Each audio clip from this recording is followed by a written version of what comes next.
안녕하십니까. 더불어민주당 검찰 독재 정치탄압위원회 공동위원장 장경태 최고위원입니다.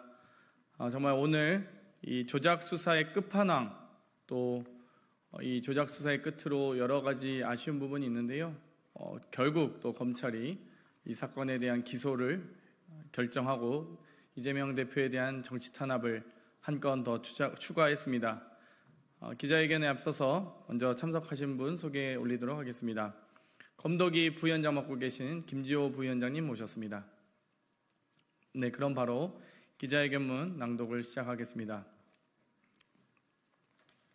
없는 죄를 만들기 위한 검찰의 조직적 회유 실체를 반드시 밝히겠습니다. 쌍방울 대북송금 사건을 수사하는 검찰이 없는 죄를 만들기 위해 진술을 회유한 의혹을 뒷받침하는 관계자의 증언과 쌍방울 내부자의 폭로가 언론을 통해 드러났습니다. 신명섭 전 경기도 평화협력국장은 언론과의 통화를 통해 검사가 처음엔 이화영 부지사와 둘이 만나게 했는데 나중에는 검사도 내게 그에 맞춰서 진술을 바꾸라고 회유했다.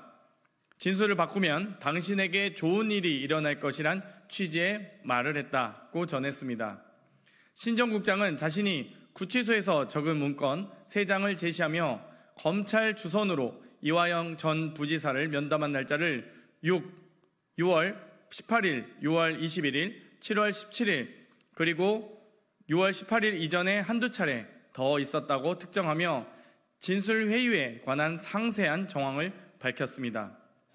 이뿐만이 아닙니다.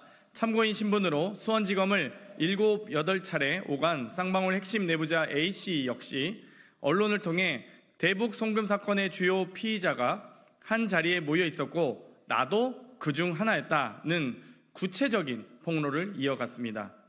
쌍방울 핵심 내부자 A씨의 발언을 종합하면 수원지검 검사실에서 공범 관계인 쌍방울 임원진들이 수차례 같은 공간에서 만났으며 또 다른 공범인 안부수 아태엽 회장도 함께 있었고 이화영 전 부지사가 김성태 회장과 별도 공간에서 동석하거나 쌍방울 임원급 피의자들과 담당 검사가 함께 있던 장면을 직접 목격했다는 내용입니다.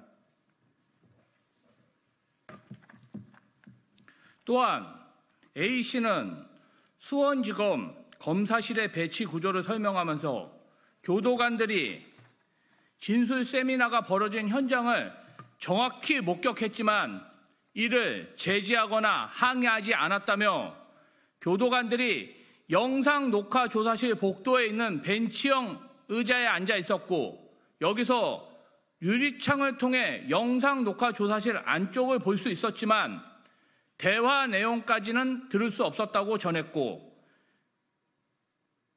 영상 녹화 조사실이 있다는 사실, 그리고 검사실 맞은편에도 창고 같은 공간이 있었다는 사실을 증언했습니다.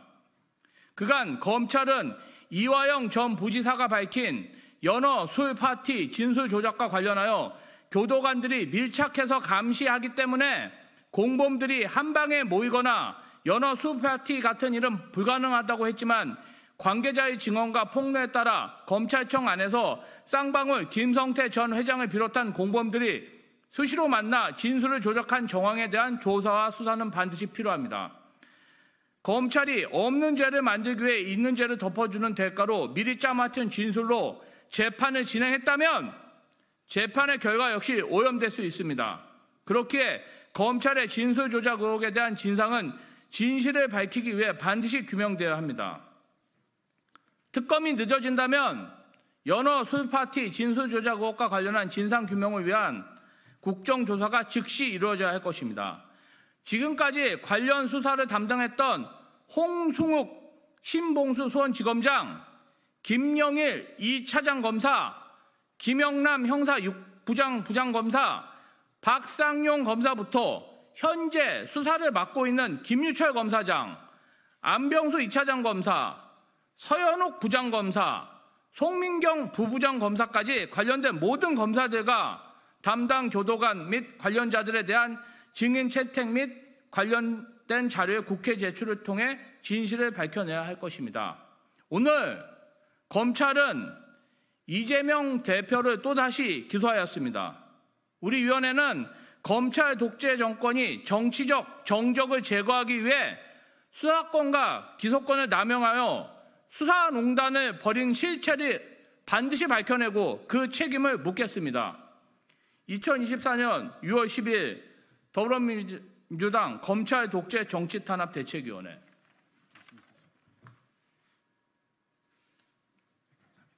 감사합니다.